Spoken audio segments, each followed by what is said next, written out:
What the fuck is this? What the fuck?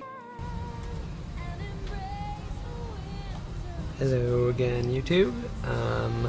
I'm here with another video game review of a JRPG I finished recently, and that game is Wild Arms 3 for PS2. And yeah, I got this game not too far back, even though I haven't played the first two Wild Arms games yet, because I found a nice complete copy here for like 13 bucks on eBay. So I figured I would just grab it and jump right into it, because as far as I know, the plots of the three games aren't really connected in any meaningful way. I think it's kind of like they stand on their own, sort of like Final Fantasy games do. So yeah, I played it, and I don't think I had any problems understanding anything in it. So to get on with the review, I'm going to divide this one up into pros and cons instead of discussing each part of the game separately. And through the pros and cons, I'll get into stuff like story and music and battle and whatnot, so I'll get into all the areas of the game sequentially in that way. So yeah, the reason I want to kind of do it that way is because I had a lot of distinct complaints with this game, and also like distinct things I liked about it, so that's the way I'm doing it. And I'll start with the cons first and try to get through this list as quick as I can, because it's a pretty big list of cons I have with the game, unfortunately. First thing I'll say is the dungeons and scenery have a lot of homogeneity in this game. All of them, all the places kind of feel the same, look alike for the most part. And in terms of the landscape and the overworld, there's a plot-related reason for that. So you could say it's justified in a way, but for the dungeons, like too many of them, especially in like the first 20 hours of the game, just felt like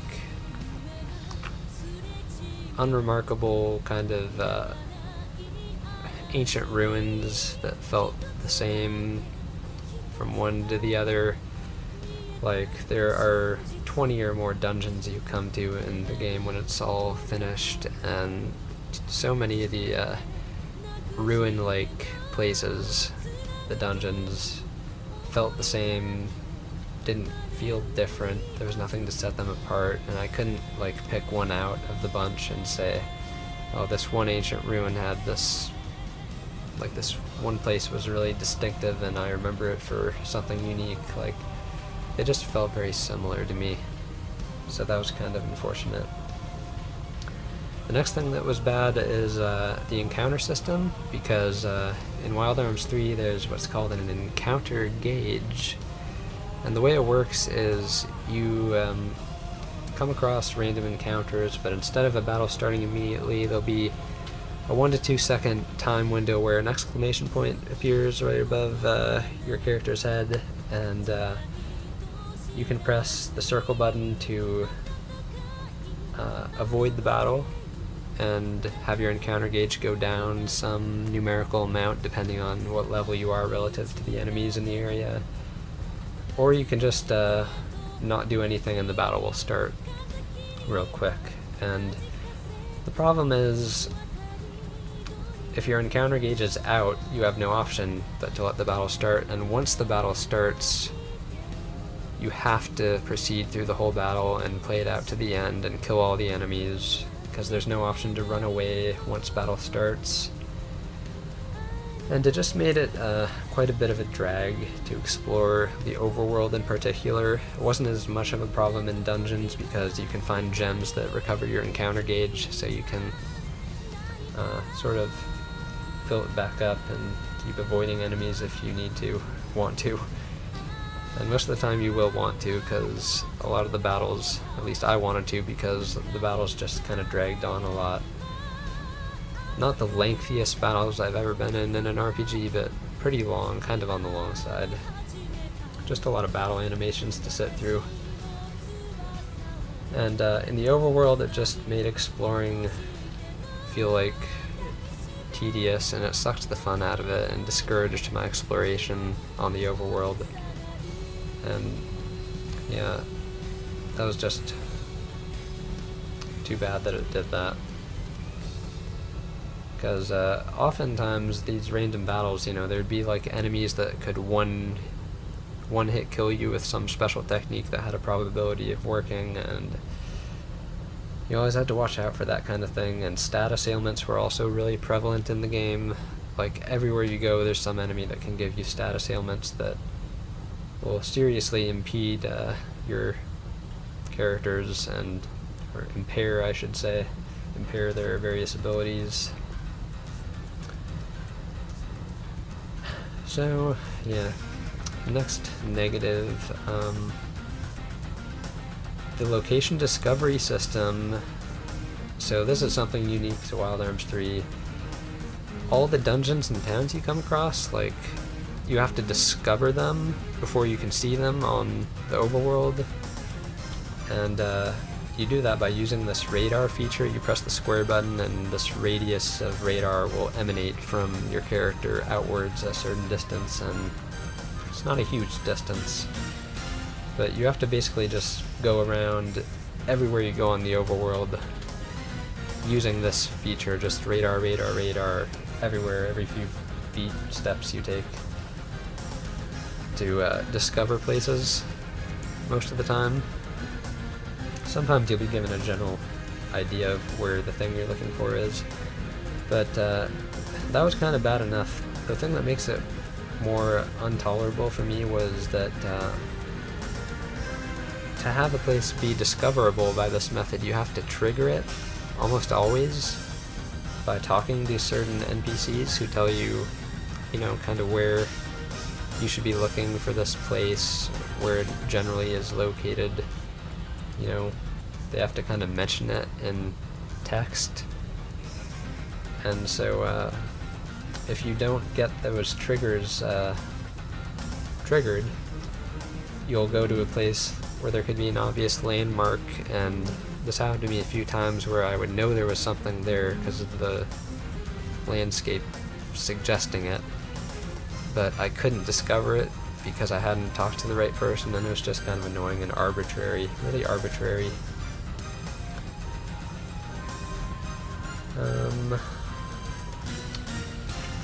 So the next con is lack of direction, and this is just not knowing what to do at certain times in the story. That happened to me a few times and resulted in me kind of wandering around aimlessly and not getting much productive done, which was unfortunate.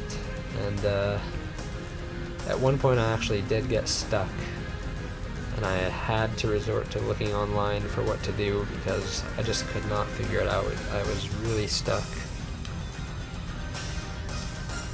And it turned out what was making me stuck was there was this key item I was supposed to look at with a help feature in the item menu, and this help feature is usually used to tell you the effect of different like status ailment healing items and health recovery items. So I really wasn't expecting to have to use it to look at a key item for any essential info. Usually you look at a key item in this game from your item menu, and it'll kind of, if it's like a letter or something, it'll tell you, you'll like read the letter and get whatever info you need from it. But in this case I had to use the help function to get coordinates out of this certain key item, and it was just not very clear that I was supposed to do that. And before resorting to looking it up, I had searched everywhere, like in every town I could, talking to people, trying to find out where I was supposed to go, and fruitlessly. It was all a waste of time. And yeah, I just thought it was not fair that they hid that location where they did, and just did not make it clear I was supposed to look using the help feature in that menu.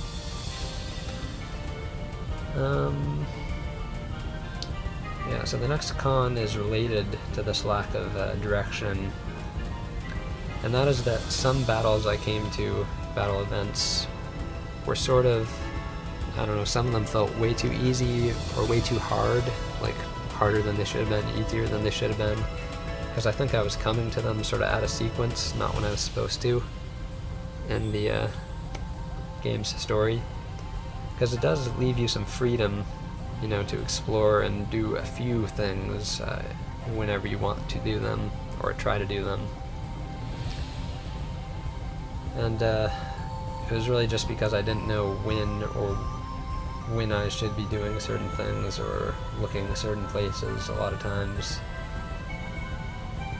And you could say that's just a trade-off that decreases linearity, and in that way you could view it as a compromise, I guess. But yeah, whatever. The next con I have to say is related to the dungeon puzzles. In Wild Arms 3 you have like platforming, a little bit of light platforming that you do in dungeons to like solve puzzles. You can sort of use these tools that your characters can use, like up to 3 tools each of them has, that are unique and get you through the dungeon in various ways. One of them has a bomb they can use, another has like a boomerang that can hit switches. And just the problem I had was the puzzles were kind of tedious and of similar nature, and you'd come across, especially in the early dungeons, the same sort of gimmick over and over again, like pushing a block onto a switch, for example. So it just got a little bit old, I thought, and there could have been just a little more variation and creativity in puzzle design. But then again, I mean, I'm not a huge fan of platforming in general. I don't play platformers at all these days. I'm all about, the only thing I play is JRPGs. I'm just a JRPG fanatic, honestly. So if you're more into platforming, you might get a little more out of the platforming aspect of the dungeons. They do get a little more creative in some areas, at least. The next con I want to get into is just some general complaints with the battles. One is that the boss battles were very tedious and not varied in the strategy you have to utilize for them. The reason for that is most of the time, the vast majority of the bosses will just use one move, like over and over again, literally. They won't use anything else. Sometimes they'll maybe use 2 or 3 moves they'll cycle between, but yeah, just lots of using the same ability on your party over and over again, and it made me fall into this pattern of doing the same predictable thing over and over again for 20 turns or however long it took to beat the boss, and it could have been done better. They could have just thrown more, I don't know, ways of mixing up the battles in, like make the bosses have more varied strategy they use against you, because it really just was not, it didn't require deep thought or strategizing for the most part. A little bit here and there, but it was mostly kind of a shallow battle experience. The other thing is the bosses could often heal themselves, like heal massive amounts of HP in some cases, if you didn't kill them the right way or quick enough. The right way, that's a little bit of strategy. Occasionally you had to kill them using certain methods, or you couldn't, they would just heal over and over again.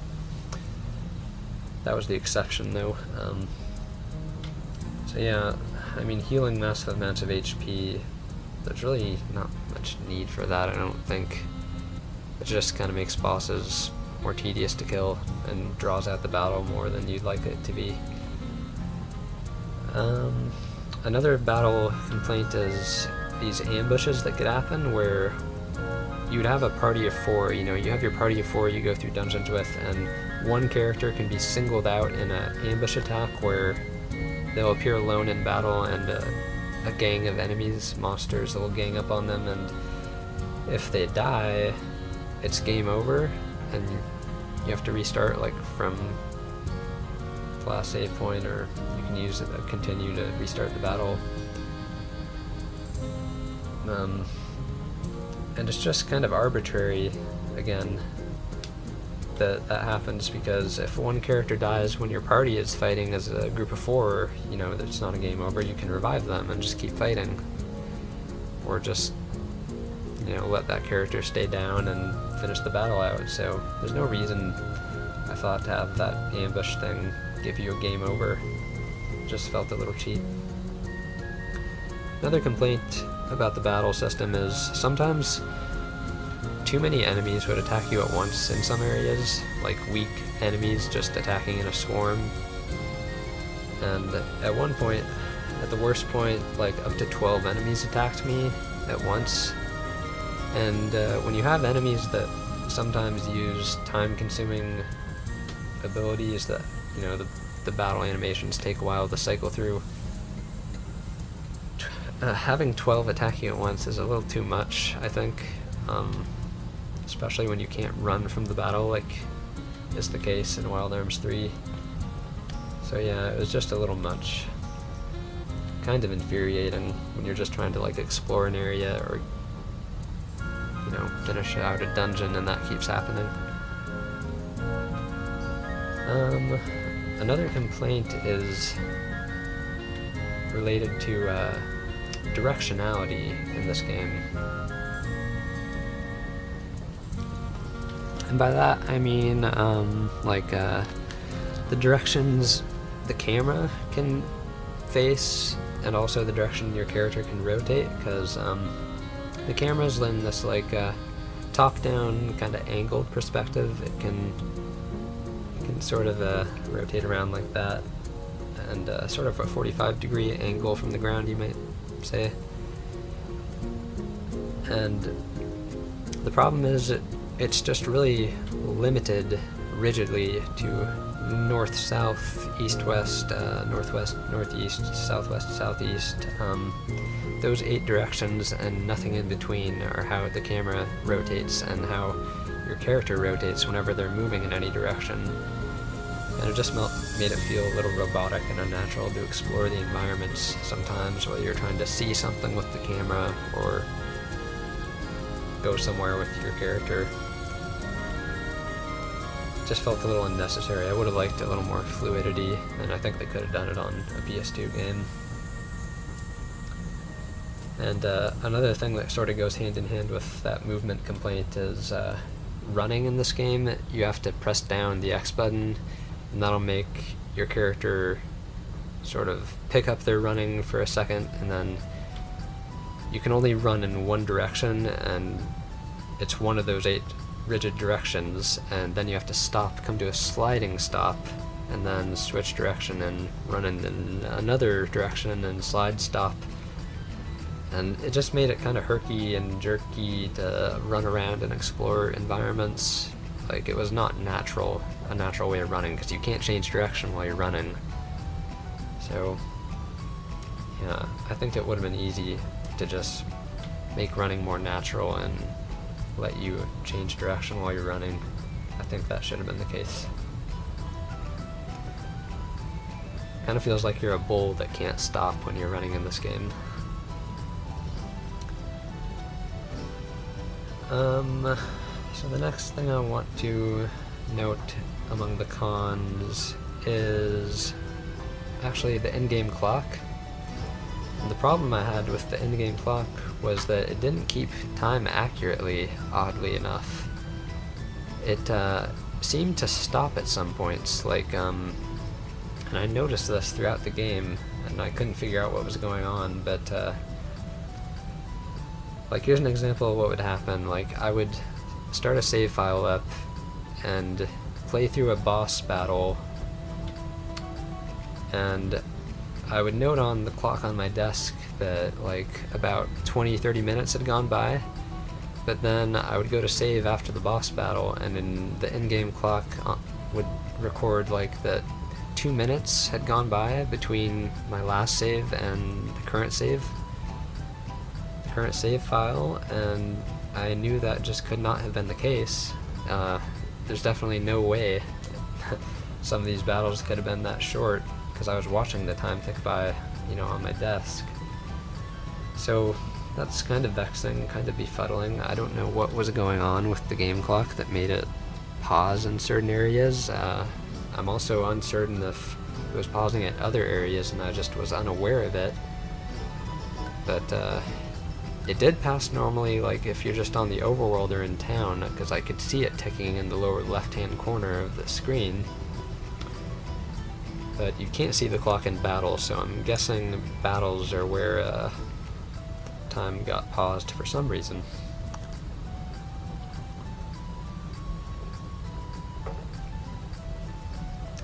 The next complaint I have is plot related, and this is just regarding the plot near the end of the game, because the plot kind of got a little too out there, like a little too abstract and intangible, you might say, in certain aspects. I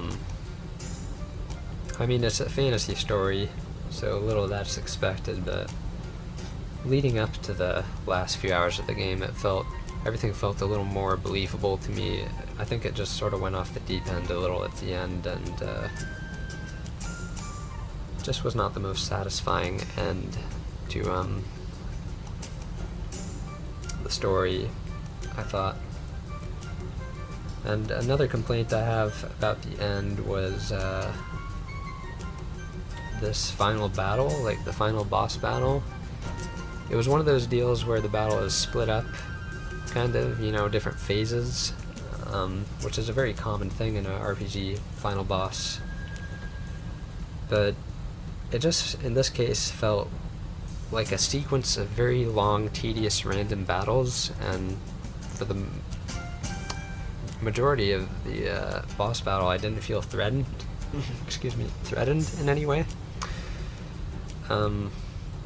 It was just kind of an annoying experience, and it took forever as well. Like, as I said, the in-game clock isn't accurate, but I started the boss battle on a day off I had in the morning, and I know I was not through until that evening, so it was like 5 hours or more that I was spending on this boss battle, just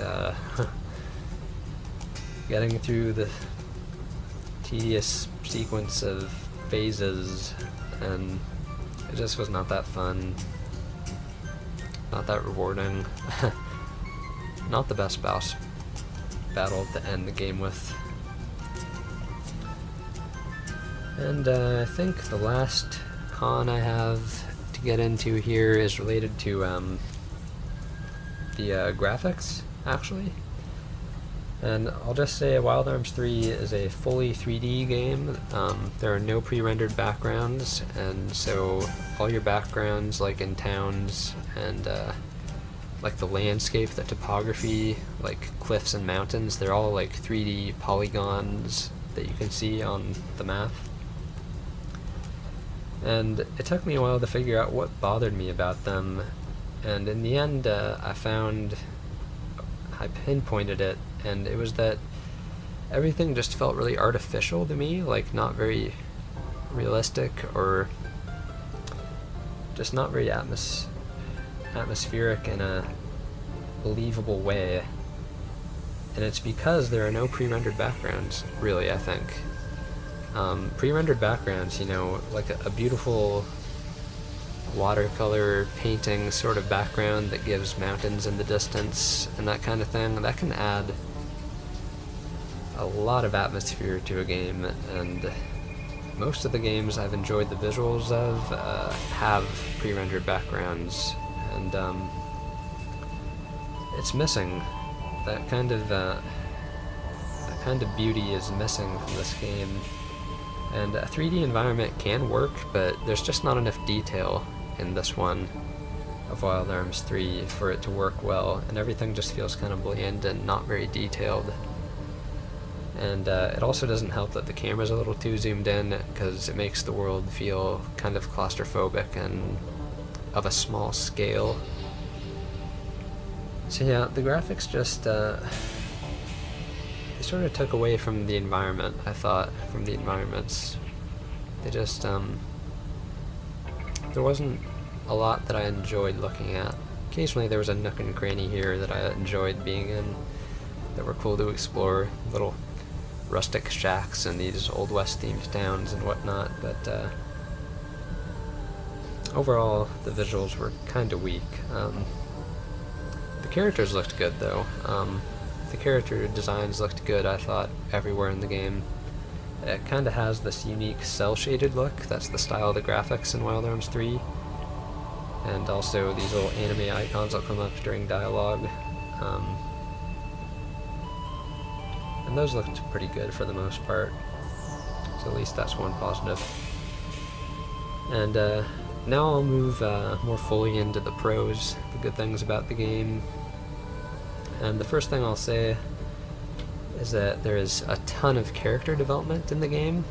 Like, your 4 main characters will change a lot in the journey. They'll just learn a lot about themselves and just develop a lot. It's really some of the best character development I've seen in a game. And they're 4 characters who they're from all walks of life, you might say. They have their backstories that are very unique. Kind of the main protagonist is this young girl, 18-year-old Virginia Maxwell, who is kind of just naive and out on this journey, very idealistic. Another character is Jet, who is this, he seems kind of like teenaged, has more of a mysterious past, very angsty, more pragmatic and cynical, for sure. There's also Gallows, who is like this 24-year-old, sort of more like the party animal, womanizer type in the party. Not extremely, but he's this like priest who really wants to break free from the chains of his duty and seek out freedom. And then there's Clive, who is this like sniper researcher guy, 30 years old, and he's interested in kind of more scholarly things, like discovering like the scientific mechanisms behind the disasters that are striking this or unfolding in this game's world, which is kind of cool. So yeah, just really good, likable, realistic characters that I could relate to. Especially early on, I related to Virginia at a certain moment where she was having this moment of self-doubt where she was wondering, you know, why she was struggling to continue on this journey and what her real purpose was in it all and what it was all for. And it was a pretty just a pretty earnest moment of reflection, and I relate to stuff like that because I've gone through that a lot in my life. Questions of purpose, you might say. I'm going through it right now, actually, so it was cool to be able to relate to a character that much.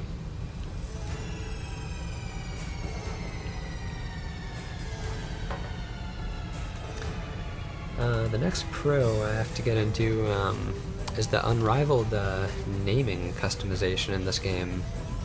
And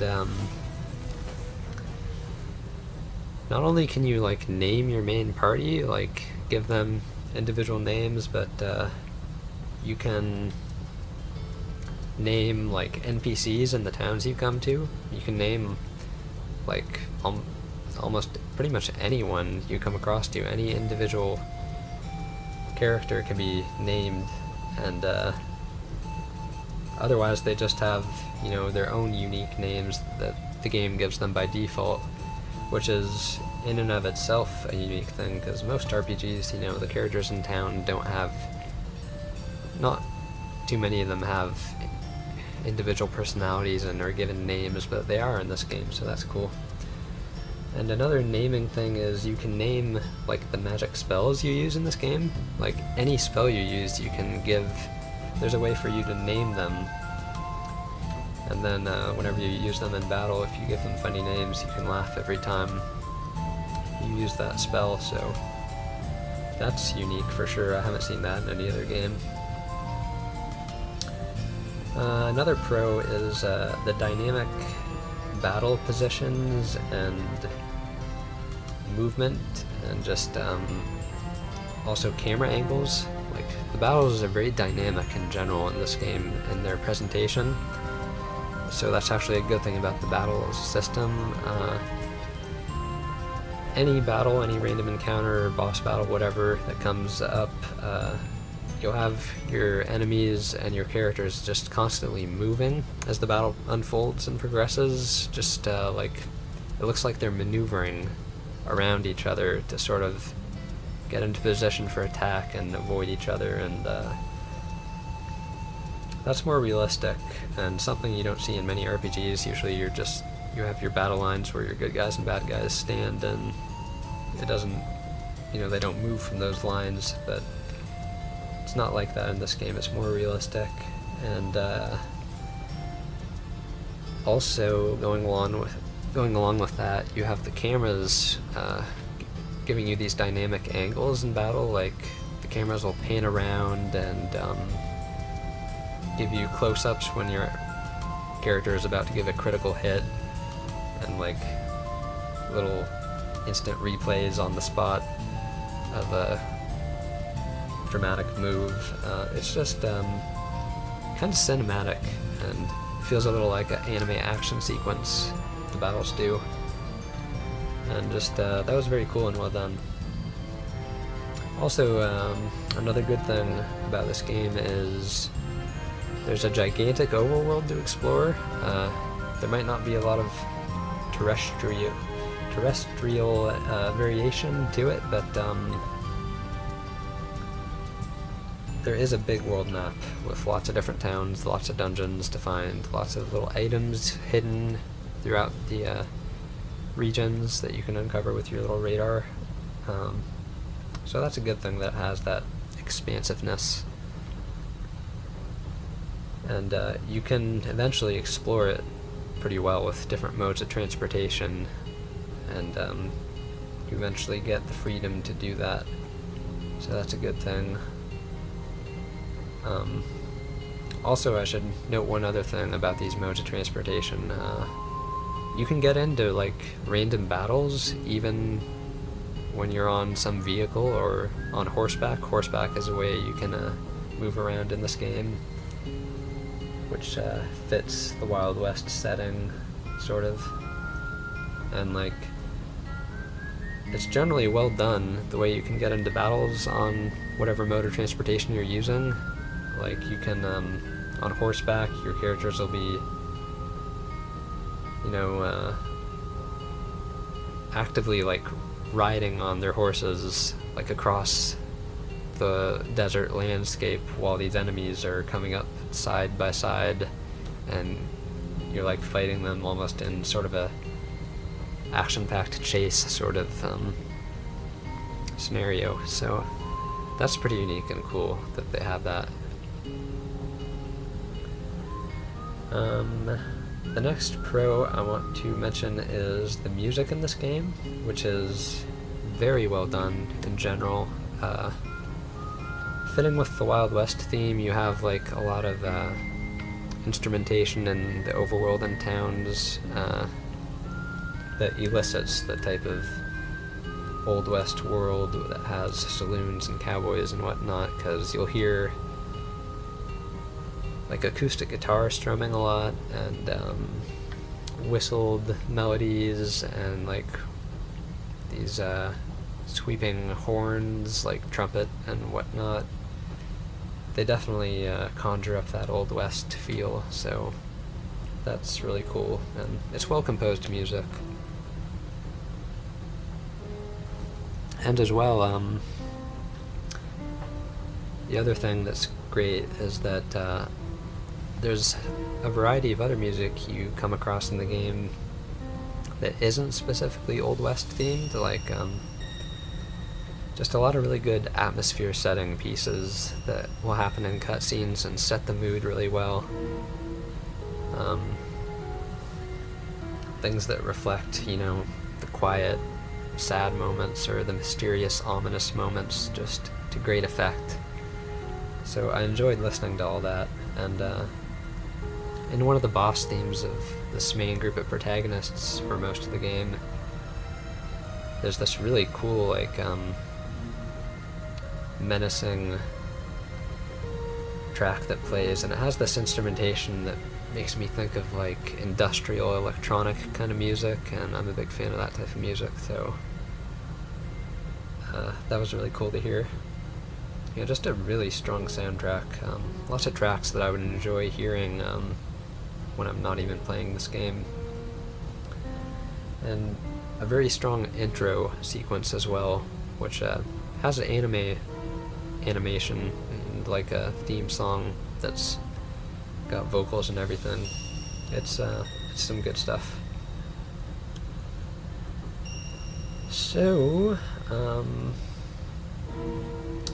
yeah, I think I'm about at the end of things to say. I'll also just make a kind of a broad point about the setting and theme of this game. I know I said it has like that Old West setting, and it definitely does.